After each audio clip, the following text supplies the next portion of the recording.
electroacoustic string quartet, so there is electronics as well, live electronics. And the main idea of the piece, really, what I was trying was to use electronics to extend the kind of timbral and spectral and dynamic range of the acoustic quartet using electronics. And the electronics are all constructed from recordings of the quartet. So it's very much tends to blend the electronics with the acoustic sound of the quartet.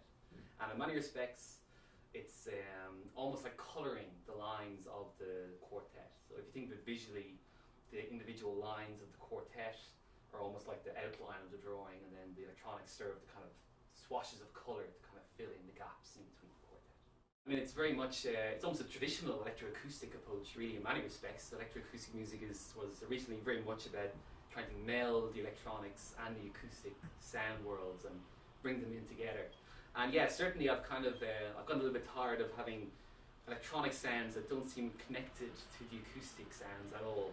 So yeah, it would be kind of typical of how I work, yeah.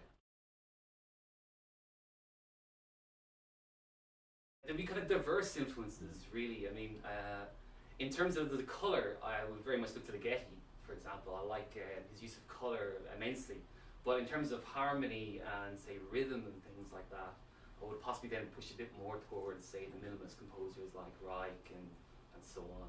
So it's really kind of a mix between the two, yeah. And I do a lot of electronic music as well then, so I would have a big influence of lots of electronic music and actually lots of kind of alternative rock bands that kind of make these big noise drones as well. That would probably be a big original influence on me in lots of respects.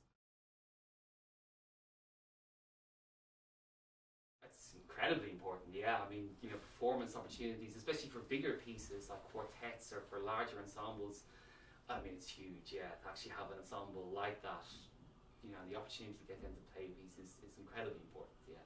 It's really in the performance that you find out everything about the piece, you know. If it's not performed, it's very hard to get anywhere with a piece, really, yeah. It's all about the performances. At the moment, I'm actually working on recording a new album with a band I play in called the Spook of the 13th Lock. It's this kind of noise, traditional Irish music, rock and roll band that I play in and record and produce as well. So that's kind of taking up my time for the next month or two. I have a Lyric FM commission, a choral piece which will be performed by New Dublin Voices in the next couple of months as well. They're just starting rehearsing that now. And I've just started an ensemble piece as well, but that's a few months away. Yeah.